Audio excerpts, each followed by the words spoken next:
I like to remind myself of the awesome power of forests with this really cool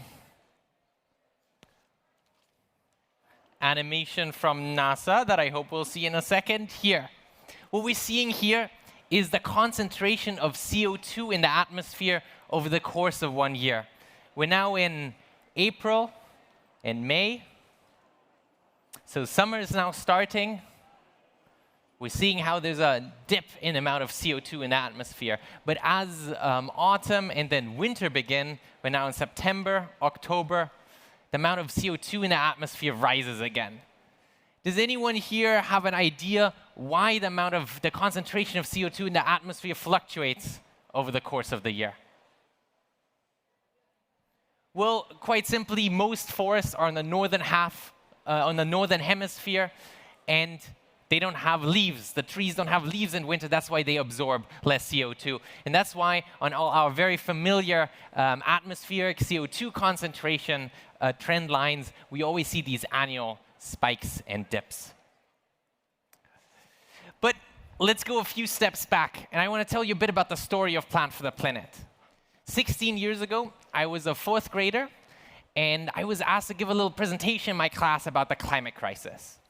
And when I prepared for that presentation, I found out about the wonderful Wangari Maathai, who later received a Nobel Peace Prize for her wonderful work. She started a movement called the Greenbelt Movement that planted over 30 million trees over the course of her lifetime. And she used tree planting as a tool for women's empowerment. But 9-year-old me, I didn't understand the true brilliance of her work. I only understood that trees help save the polar bear, and that's why I wanted to plant trees with my friends in my class. In fact, I told my classmates that we kids should plant 1 million trees in each country of the world without knowing what a million was or how many countries existed. But lots of my classmates liked this idea, and that's why a couple of weeks later, we planted our first tree. And that's when we were incredibly lucky, because 2 local journalists reported about this, and this is how some other local schools found out about it, also started planting some trees, and our idea spread. A slightly older student created a very simple ranking on our website that showed which schools had planted the most trees, and lots of schools wanted to outcompete their neighboring schools, and that's how Plant for the Planet spread. And soon these kids participating did a lot more than just plant trees. They started getting involved in lots of other ways by talking to their mayors, talking to the press, talking in front of parliaments. At 3 occasions, our ambassadors even spoke in front of the United Nations, always advocating for doing more to fight the climate crisis. And to empower young people to do exactly that, we've been organizing Plant for the Planet Academies. These are one-day workshops where kids learn from other kids what the climate crisis is and what they can do in their schools and their communities to help fight this crisis. And after achieving our initial goal, 1 million trees in each country, in the first country, we started asking ourselves, what's the bigger picture? What shall we do next? And had questions like, how many trees even exist in the world, and how many additional trees do we need to bring back? Well, the first answer is relatively simple. There used to be about 6 trillion trees on Earth. But over the course of the last 10,000 years, we humans have cut down about half of them. So of the 6 billion hectares, the 6 trillion trees that used to exist, we currently have about half of that forest. Now, in a perfect world, we would bring back all of the world's lost forests. But of course, we're also 8 billion people, need a lot of agricultural space. So it's not possible to restore all of that lost forest. But we could bring back about 1/3 of the lost forest without directly competing with agricultural land. So that's roughly the global forest restoration potential. And that's our mission at Plant for the Planet, to increase the world's forest cover by about 1/3. And to give you a sense of what that is, that's about the amount of forest that we lost in the past 100 years. Now, of course, before we can regrow the world's forests, we need to stop losing the world's forests. Now, the good news that many people forget is that we've already made a lot of progress these past few decades towards zero deforestation. The world's peak deforestation level was back in the 80s, where we lost about 30 billion trees every year. We've managed to reduce that to about 1/3 globally, but we're still losing 10 billion trees annually. So there's still a long way to go before we actually have a net positive restoration around the world. And how fast we can improve, we can see on the wonderful example of Brazil, where we witnessed during the first Lula administration, where over the course of less than 10 years, the deforestation rate was reduced by 83%. And hopefully that can happen again, and that would be a main step towards actually achieving net forest regrowth globally. And the reason why I'm so optimistic that we can achieve this and we can actually regrow the world's forests is because agricultural productivity has improved so much over the last few decades that even though the world population is still increasing, we passed peak agricultural land in the early 2000s. So the amount of land we're using for agriculture is receding, which means that forests can now grow again. So we have so much restoration potential, so much land that we need to bring back and restore. Where do we begin? The great team of Strasbourg et al. Published a wonderful paper back in 2020 where they looked at 3 ways to prioritize areas for restoration. We could prioritize the areas that are most needed to protect biodiversity, or the areas that are most needed to fight the climate crisis, or the areas where we can restore forests at the lowest cost. And if we bring all of that together, we have this restoration prioritization area. And we have Plant-for-the-Planet have chosen to focus on one of these red hotspots, the Yucatan Peninsula in southern Mexico, one of the world's biodiversity hotspots. And we're trying to restore and protect about 20,000 hectares of forest on that Yucatan Peninsula. Now, how do we begin such forest restoration work? Even when you plant trees, the work begins much, much earlier than with planting trees. It, of course, initially begins by analyzing your degraded site and then finding a local reference forest.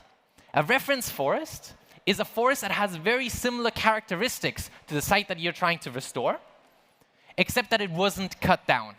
So it's basically the forest that you're trying to imitate. And then we send our botanists to that reference forest to analyze the species composition and therefore create the species list that we need for our forest.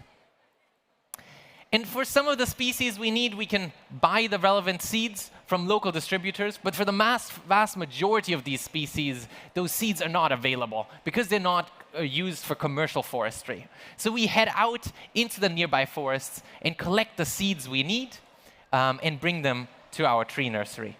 We're currently working with about 41, or with exactly 41 tree species that we're regrowing for this ecosystem. And then they grow somewhere between 3 and 18 months in the nursery until they're then ready to be planted by one of our colleagues. And currently we're working with about 2.5 million trees we're planting there as part of that project every year. And we can slowly see how we are able to restore those degraded sites. But of course, restoration is never smooth sailing. We've got a lot of challenges we're facing there as well. For instance, in 2020, we had one incident where a flood destroyed about 5% of all the trees we had planted until then. We're fighting with forest fires and lots of other challenges that we're experiencing there. But of course, the work continues, and we improve with each one of these challenges. And we've got a big, wonderful team of people working together to restore this forest. But of course, the restoration work, it goes beyond just tree planting and restoring, and we have to have an integrated approach of both restoration and conservation. So we've partnered with the local government to protect a local biosphere reserve of about 500,000 hectares to ensure that we can decrease deforestation there. You can see some of the wonderful species that live in that wonderful reserve. And a while ago, we also realized that our project there on the Yucatan Peninsula is a fantastic opportunity to test novel forest restoration techniques. There are a lot of excellent restoration ecologists with fascinating theories about how we might better restore the world's forests, but without the ability to test their restoration methods at scale. So we've partnered with a couple of such researchers and want to give them that opportunity on the Yucatan Peninsula to set up large-scale experiments to test novel restoration methods. So for instance, one of these experiments consists about 16,000 trees where we're testing whether by restoring the forest soil microbiome, we can accelerate the growth and the survival rate of trees planted. So we basically planted 16,000 trees. Half of these tree species were inoculated with the soil microbial community from a nearby intact forest, and the other half wasn't. And now we're tracking those two groups of trees and seeing which 8,000 trees are growing faster. That's just one of a series of experiments we're running there in partnership with researchers at ETH Zurich and Imperial College in London and a local research institution called INIFAP from Mexico. Now, you might be wondering how we are funding all of this work. One big part of that answer is through our chocolate, the Change chocolate. This whole project started about 10 years ago when we wanted to partner with the German chocolate industry to plant trees.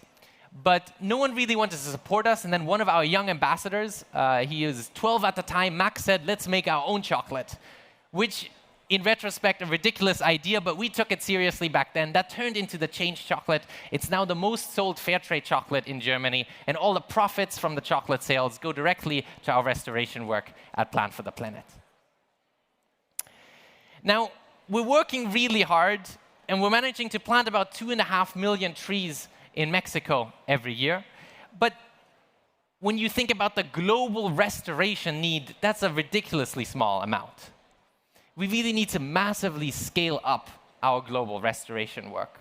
And that's why a while ago we realized that maybe the most effective thing we can do is not just focus on our own restoration work in Mexico and in Spain and in Ghana, but also to help all of the other smaller restoration organizations all across the world.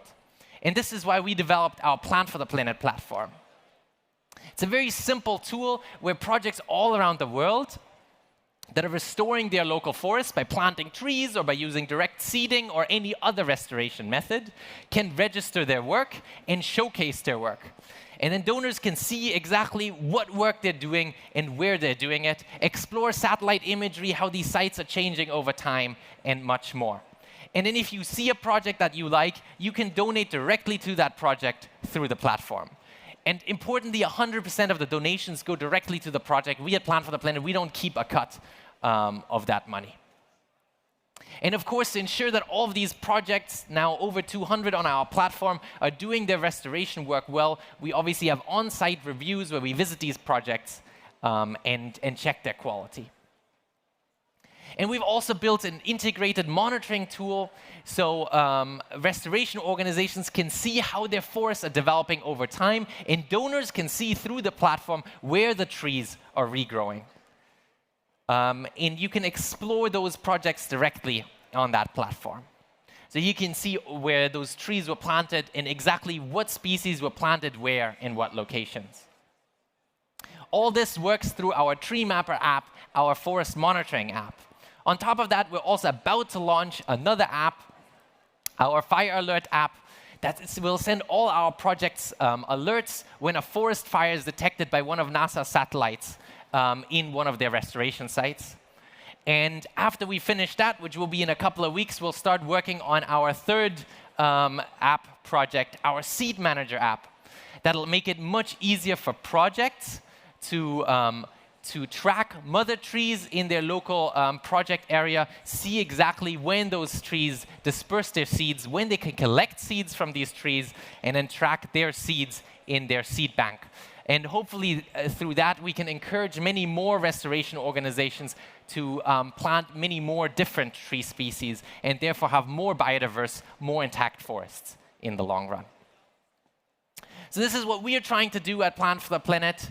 We're originally a children youth organization. That's still the core of what we're doing, empowering young people so they can be involved in fighting the climate crisis. On top of that, we're trying to restore forests in southern Mexico, in Ghana, and in Spain. But that's really only a very small contribution to what's globally needed. And that's why we built our platform to support all other restoration organizations in hopefully being useful in allowing them to scale up their work. We really have a tremendous challenge in protecting the world's 3 trillion trees, and hopefully regrowing another 1 trillion trees. So I hope that many of you will join us in doing just that. Thank you very much.